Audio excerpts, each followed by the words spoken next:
نور دربي بالقرآن واشرح صدري بالإيمان واغفر ذنبي يا رحمن واستر عيبي يا منان. الحمد للہ والصلاة والسلام علی رسول اللہ وعلی آلہ وصحبہ وموالا. محترم بھائیو، السلام علیکم ورحمۃ اللہ وبرکاتہ.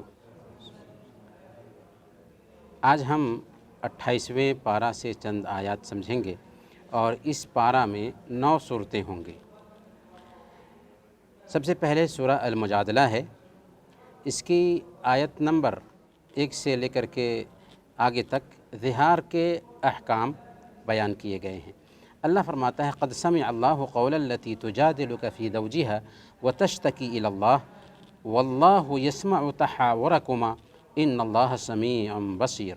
یقیناً اللہ تعالیٰ نے اس عورت کی سن لی جو تجھ سے اپنے شوہر کے بارے میں تکرار کر رہی تھی اور اللہ کے آگے شکایت کر رہی تھی. اللہ تعالیٰ تم دونوں کے سوال و جواب کو سن رہا تھا، بے شک وہ سننے والا اور دیکھنے والا ہے. اس آیت کریمہ میں حضرت خولہ بنت ثعلبہ رضی اللہ تعالی عنہا کا قصہ ہے کہ ان کے شوہر حضرت اوس بن صامت رضی اللہ تعالی عنہ نے ان سے ظہار کر لیا تھا. ظہار یہ ہے کہ ایک آدمی یہ کہے اپنی بیوی سے کہ تو میری ماں کی پیٹھ کے جیسے ہے یا میری بہن کی پیٹھ کے جیسے ہے.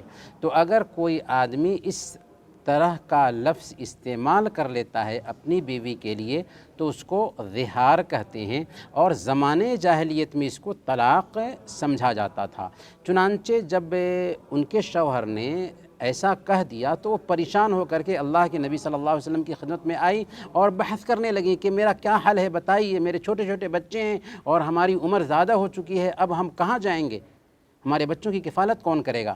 اللہ کے نبی صلی اللہ علیہ وسلم سے بحث کر رہی تھی. حضرت عائشہ صدیقہ رضی اللہ تعالیٰ عنہ کہتی ہیں کہ میں روم کے بازو میں تھی اور یہ عورت اللہ کے نبی صلی اللہ علیہ وسلم سے گفتگو کر رہی تھی. ہمیں بھی آواز نہیں پہنچ رہی تھی، لیکن اللہ تعالیٰ نے ساتوں آسمان کے اوپر سے اس کی آواز سن لیا اور یہ آیت اتار دی، اور اس کے اندر حل بھی بتایا تھا اللہ تعالیٰ نے. گویا کہ اگر کسی آدمی نے ظہار کیا ہے تو حل کیا ہے؟ حل یہ ہے کہ اپنی بیوی سے ملنے سے پہلے ایک غلام آزاد کرے، اور چونکہ غلام کا بھی تصور نہیں پایا جاتا ہے تو دوسرے نمبر پر 2 مہینے کے مسلسل روزے رکھے. اگر 2 مہینہ مسلسل روزہ رکھنے کی طاقت نہیں ہے تو وہ 60 مسکین کو کھانا کھلائے، تب وہ اپنی بیوی کے قریب ہو سکتا ہے. تو یہ ہے ظہار اور اس کا کفارہ. آگے سورہ مجادلہ آیت نمبر 7 میں اللہ تعالیٰ کی نگرانی کا احساس ہوتا ہے. اللہ فرماتا ہے الم تر ان اللہ یعلم ما فی السماوات و ما فی الارض. کیا تم نہیں دیکھتے کہ اللہ تعالیٰ جانتا ہے جو کچھ آسمان میں ہے اور جو کچھ زمین میں ہے. جو کچھ آسمان میں ہے، جو کچھ زمین میں ہے، ایک تنکا بھی کسی جگہ پر ہے اس کا بھی علم اللہ تعالیٰ رکھتا ہے. یہاں تک کہ سمندر میں ایک پتے بھی گرتے ہیں اس کا بھی علم اللہ رکھتا ہے. یہاں تک کہ جنگل میں کوئی چھوٹا سے چھوٹا جانور ہے اس کا بھی علم اللہ رکھتا ہے. پھر اللہ فرماتا ہے کہ 3 آدمیوں کی سرگوشی نہیں ہوتی مگر اللہ ان کا چوتھا ہوتا ہے. 5 آدمیوں کی سرگوشی نہیں ہوتی مگر اللہ ان میں کا چھٹا ہوتا ہے. اور نہ کم کی اور نہ زیادہ کی مگر ان کے ساتھ اللہ ہوتا ہے. یعنی اپنے علم کے اعتبار سے وہ دیکھ رہا ہوتا ہے، وہ جان رہا ہوتا ہے، وہ ان کی نگرانی کر رہا ہوتا ہے. پھر اللہ فرماتا ہے ثم ينبئهم بما عملوا يوم القیامہ. پھر ان کو جو کچھ بھی انہوں نے کیا تھا اگرچہ تنہائی میں کیوں نہ کیا ہو، اللہ تعالیٰ ان کے عملوں کے بارے میں ان کو بتائے گا بھی. اللہ تعالیٰ ان کے عملوں سے ان کو آگاہ بھی کرے گا. اس کے بعد سورہ المجادلہ آیت نمبر 22 میں اللہ تعالیٰ نے غیر مسلموں سے معاملہ کا ایک قاعدہ بتایا.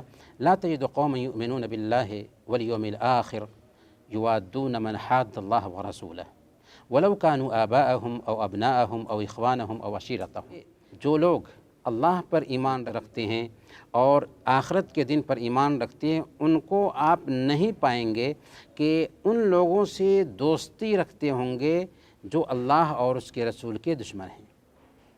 ایمان والے اللہ اور اس کے رسول کے دشمنوں سے دوستی نہیں رکھتے، چاہے ان کے باپ کیوں نہ ہوں، چاہے ان کے بیٹے کیوں نہ ہوں، چاہے ان کے بھائی کیوں نہ ہوں، چاہے ان کے کنبہ اور قبیلہ کے لوگ ہی کیوں نہ ہوں۔ کہ اس باب کا خلاصہ یہ ہے کہ اگر کوئی آدمی کسی غیر مسلم سے محبت ایسی کرتا ہے کہ اس کی محبت اس کے دین کو بہتر بنانے لگے تو اس کو یہ وعید شامل ہوگی۔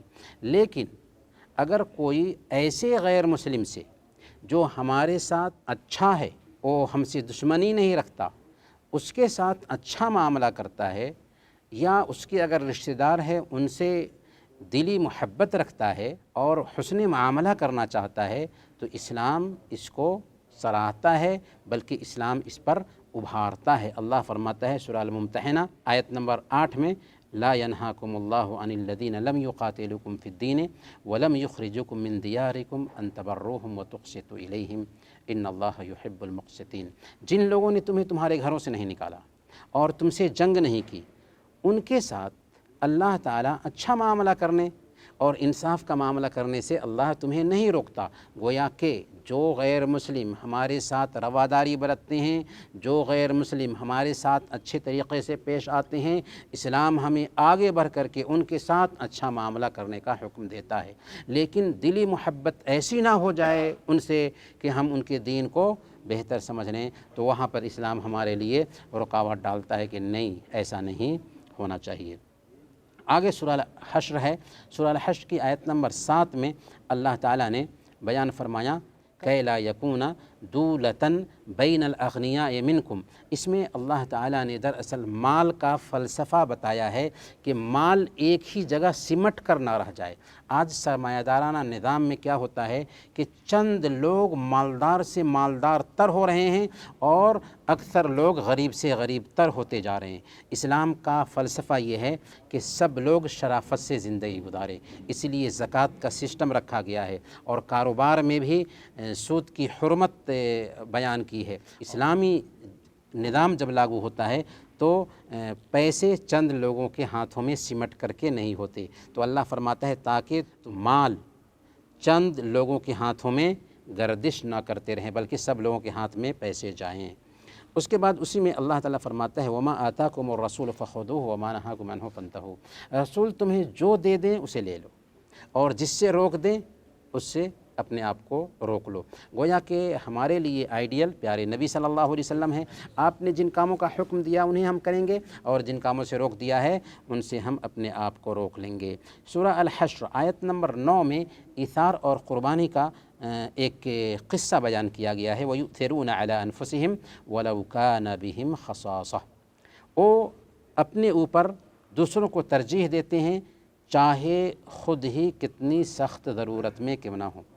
اس آیت کا سبب نزول یہ ہے کہ اللہ کے نبی صلی اللہ علیہ وسلم کے پاس ایک آدمی آیا، اس کی ضیافت کرنا چاہ رہے تھے، آپ کے گھر میں کھانا نہیں تھا، اعلان کیا کون ہے جو اس مہمان کی ضیافت کرے۔ چنانچہ حضرت ابو طلحہ رضی اللہ تعالیٰ عنہ اٹھے اور کہا کہ یا رسول اللہ میں ضیافت کروں گا۔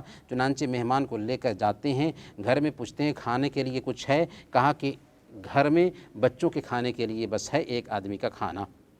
کہا کہ کوئی بات نہیں، بچوں کو سلا دیں گے اور مہمان کی ضیافت کریں گے۔ چنانچہ شوہر بیوی دونوں نے، ام سلیم رضی اللہ تعالیٰ عنہ دونوں نے مل کر کے اتفاق کیا، اور کھانا جب رکھا گیا تو چراغ کو ٹھیک کرنے کے بہانے گئی، چراغ کو گل کر دیا، بجھا دیا اور کھانا رکھا۔ حضرت ابو طلحہ رضی اللہ تعالیٰ عنہ بیٹھے ہوئے تھے ساتھ میں، ظاہر کر رہے تھے کہ ہم کھا رہے ہیں، لیکن انہوں نے لقمہ تک نہیں ڈالا منہ میں اور مہمان کو سیراب کر دیا۔ جب اللہ کے نبی صلی اللہ علیہ وسلم کی خدمت میں کل صبح ہو کر کے گئے تو یہ آیت اتر چکی تھی جس میں ان کے اس عمل کی تعریف کی گئی تھی، وَيُؤْثِرُونَ عَلَىٰ أَنفُسِهِمْ وَلَوْ كَانَ بِهِمْ خَصَاصَةٌ، کہ وہ دوسروں کو اپنے آپ پہ ترجیح دیتے ہیں جبکہ خود کتنی ہی ضرورت میں کیوں نہ ہو۔ اس کے بعد سورہ الحشر آیت نمبر 16 سے 17 تک میں اللہ تعالیٰ نے یہ بتایا ہے کہ شیطان کا آخری جو ٹارگٹ ہوتا ہے وہ یہ ہوتا ہے کہ وہ کفر تک ایک انسان کو پہنچا دے۔ چنانچہ اللہ فرماتا ہے کمثل الشیطان اذ قال للانسان اکفر فلما کفر قال انی بریء منک انی اخاف اللہ رب العالمین۔ شیطان کی مثال کہ اس نے انسان سے کہا کہ کفر کر۔ جب انسان کفر کر چکا تو کہنے لگا کہ میں تم سے بری ہوں، میں تجھ سے بری ہوں، میں تو اللہ سے ڈرتا ہوں۔ بس دونوں کا انجام یہ ہوا کہ دوزخ میں ہمیشہ ہمیش کے لیے گئے اور ظالموں کو یہی سزا ملتی ہے۔ اس آیت کے ضمن میں برسیسہ العابد کا قصہ بیان کیا جاتا ہے۔ اس کو اس حیثیت سے کہ بنو اسرائیل کا ایک قصہ ہے سنا جا سکتا ہے، اور علماء اجازت دیتے ہیں کہ یہ قصہ بیان کیا جائے اس قبیل سے کہ بنو اسرائیل کے قصوں میں سے ایک قصہ ہے۔ 3 بھائی تھے، ایک بہن تھی۔ 3 بھائی کہیں سفر کے لیے ارادہ کرتے ہیں اور بہن جوان تھی تو اس کو کہاں رکھے ان کو تشویش ہوئی، تو ایک برسیسہ نام کا عابد تھا، سوچا کہ اس عابد کے پاس رکھ دیتے ہیں تو بہتر رہے گا۔ عابد کے پاس گئے تینوں بھائی اور کہا کہ ایک کمرے میں ہماری بہن کو رکھ لیں، کیونکہ آپ کے پاس بہن رہے گی تو محفوظ رہے گی۔ پہلے تو اس نے انکار کیا، پھر اس نے رکھ لیا۔ جب رکھ لیا تو کھانا دروازے پہ لے جاتا تھا اور ڈال دیتا تھا، دستک دے دیتا تھا تاکہ کھانا لے لے۔ پھر اس کے دل میں شیطان یہ بات ڈالتا ہے کہ تم کھانا ڈال دیتے ہو، پتہ نہیں کہ کھانا لیتی ہے نہیں لیتی ہے، کوئی دوسرا اٹھا کر لے جاتا ہے، اس لیے دستک دو، دروازہ کھلوا کر کے اس کو کھانا دو۔ چنانچہ ایسا ہی کرتا تھا، دروازہ کھلوا کر کے کھانا پہنچاتا تھا۔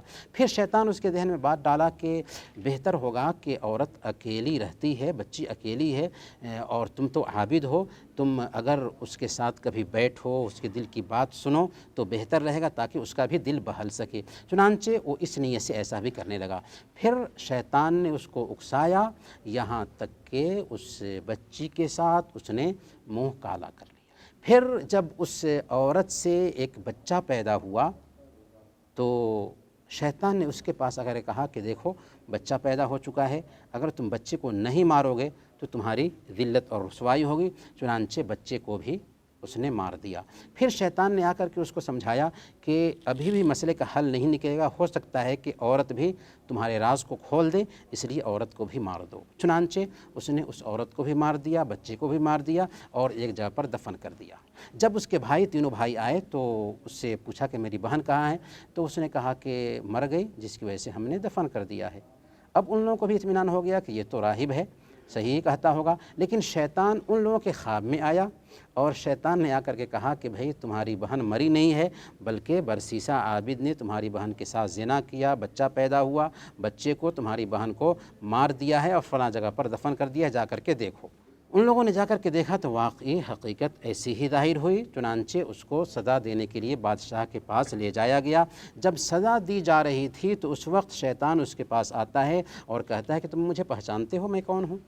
میں نے ہی تم کو یہاں تک پہنچایا ہے، اور اگر تم بچنا چاہتے ہو تو میں تمہیں کہتا ہوں کہ میری بات مان لو، میں تمہیں بچا دوں گا۔ کہا کیا کروں؟ کہا کہ تم مجھے سجدہ کر لو، میں تمہیں بچا دوں گا۔ چنانچہ اس نے شیطان کو سجدہ کیا اور پھر اس کو سولی پر لٹکا دیا گیا۔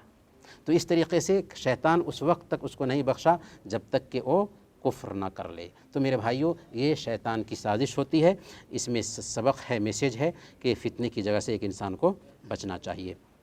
اس کے بعد فکر آخرت کے موضوع کے حوالے سے سورہ الحشر آیت نمبر 18 میں اللہ فرماتا ہے یا ایھا الذین آمنوا اتقوا اللہ ولتنظر نفس ما قدمت لغد واتقوا اللہ ان اللہ خبیر بما تعملون، کہ اے ایمان والو اللہ سے ڈرو اور ہر شخص یہ غور کر کے دیکھ لے کہ اس نے کل کے لیے کیا بھیجا ہے، کل کے لیے ہم نے کیا تیاری کی ہے۔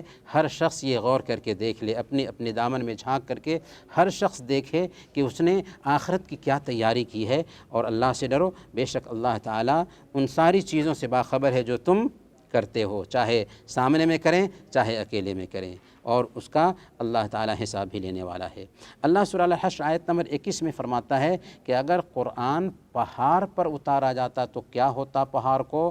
لو انزلنا هذا القرآن على جبل لرأيته خاشعا متصدعا من خشیۃ اللہ، کہ اگر ہم نے اس قرآن کو پہاڑ پر اتارا ہوتا تو تم دیکھتے کہ پہاڑ اللہ کے ڈر سے پست ہو کر ٹکڑے ٹکڑے ہو جاتے۔ قرآن کا یہ اعجاز ہے کہ اگر اسے پہاڑ پر اتارا جاتا تو پہاڑ اللہ کے ڈر سے پست ہو کر ٹکڑے ٹکڑے ہو جاتے، لیکن انسان کو قرآن دیا گیا ہے، اس کے کانوں پہ جوں تک بھی نہیں ریکتی ہے، قرآن سے کچھ فائدہ نہیں اٹھاتا۔ جب پہاڑ ٹکڑے ٹکڑے ہو جاتا تو ہماری کیا کیفیت ہونی چاہیے، ہمیں بھی خود سوچنا چاہیے۔ سورہ الممتحنہ کی ایک آیت ہم سمجھتے ہیں، غیر مسلم کے لیے مسلمان عورت حلال نہیں، اور نہ ہی مسلمان کے لیے مشرکہ عورت حلال ہے۔ اللہ فرماتا ہے سورہ الممتحنہ آیت نمبر 10 میں، لا ہن حل لہم ولا ہم یحلون لہن، کہ مسلمان عورتوں کے لیے غیر مسلم حلال نہیں، اور نہ ہی غیر مسلم کے لیے مسلمان عورتیں حلال ہیں۔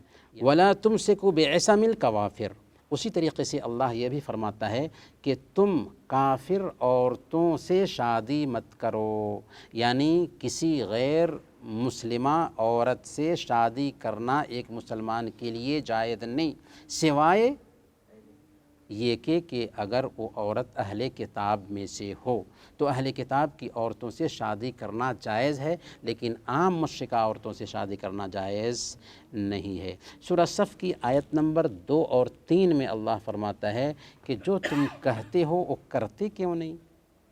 عمل اور قول میں تضاد نہیں ہونا چاہیے۔ یا ایھا الذین آمنوا لم تقولون ما لا تفعلون، کہ ایمان والو وہ بات تم کیوں کہتے ہو جو تم کرتے نہیں۔ تو گویا کہ ہم جو کرتے ہیں وہی کہنا چاہیے، اور جو کہتے ہیں اس پر عمل کرنا چاہیے۔ ہمارے نبی محمد الرسول اللہ صلی اللہ علیہ وسلم ہم سب کے آئیڈیل ہیں، ان کے قول اور فعل میں تضاد نہیں تھا، لہذا ہمارے بھی قول اور فعل میں تضاد نہیں ہونا چاہیے۔ آگے سورہ الجمعہ میں اللہ تعالیٰ نے آیت نمبر 10 میں بیان فرمایا کہ دین اور دنیا دونوں حاصل کرنا ضروری ہے۔ فَإِذَا قُضِيَتِ الصَّلَاةُ فَانتَشِرُوا فِي الْأَرْضِ وَابْتَغُوا مِنْ فَضْلِ اللَّهِ، جب نماز ختم ہو جائے، جب نماز سے فارغ ہو چکو تو زمین میں پھیل جاؤ اور اللہ کی روزی تلاش کرو۔ گویا کہ دین بھی بنانا ہے اور دنیا پہ بھی دھیان دینا ہے۔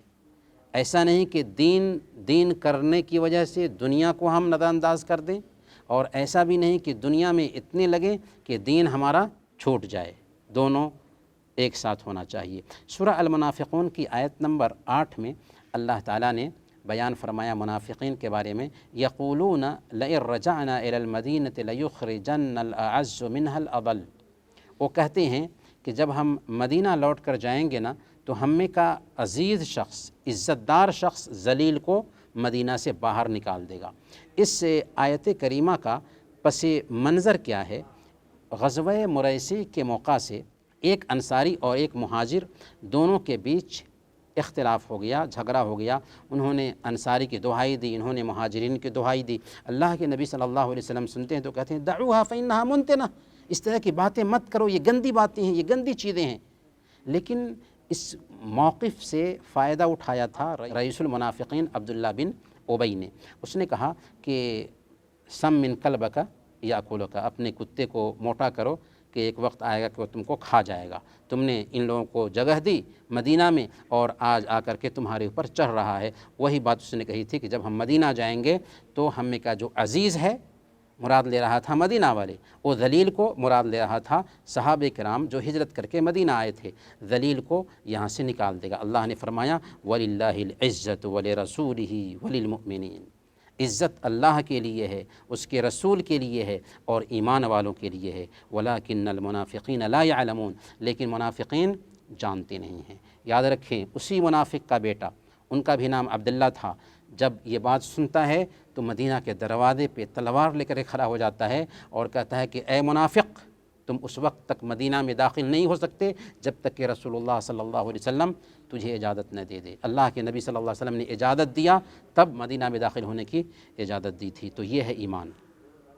اس کے بعد سورہ تغابن میں اللہ تعالیٰ نے آیت نمبر 6 کے اندر بیان فرمایا وَمَن يُوقَ شُحَّ نَفْسِهِ فَأُولَٰئِكَ هُمُ الْمُفْلِحُونَ، جو شخص اپنے نفس کی بخیلی سے، محفوظ کر لیا گیا وہی کامیاب ہے۔ تو بخیلی بھی نہایت ہی گندی صفت ہے، لہذا بخالت سے بھی ہمیں بچنا چاہیے۔ سورہ الطلاق میں آیت نمبر 2 اور 3 کے اندر اللہ تعالیٰ نے فرمایا کہ تقوی اور توکل کا کیا فائدہ ہوتا ہے، وَمَن يَتَّقِ اللَّهَ يَجْعَل لَّهُ مَخْرَجًا وَيَرْزُقْهُ مِنْ حَيْثُ لَا يَحْتَسِبُ وَمَن يَتَوَكَّلْ عَلَى اللَّهِ فَهُوَ حَسْبُهُ۔ جو آدمی اللہ سے ڈرتا ہے اور اللہ سے ڈرتے ہوئے کوئی کام چھوڑ دیتا ہے جس میں اللہ کی نافرمانی تھی، تو اللہ تعالیٰ اس کے لیے نکلنے کا راستہ ہموار کر دیتا ہے اور ایسے راستے سے اس کے لیے روزی کا دروازہ کھولتا ہے جس کا اسے گمان بھی نہیں ہوتا۔ اور جو اللہ پر بھروسہ کرتا ہے، اللہ پر توکل کرتا ہے، اللہ اس کے لیے کافی ہوتا ہے۔ لہذا ہمارے اندر تقوی آنا چاہیے،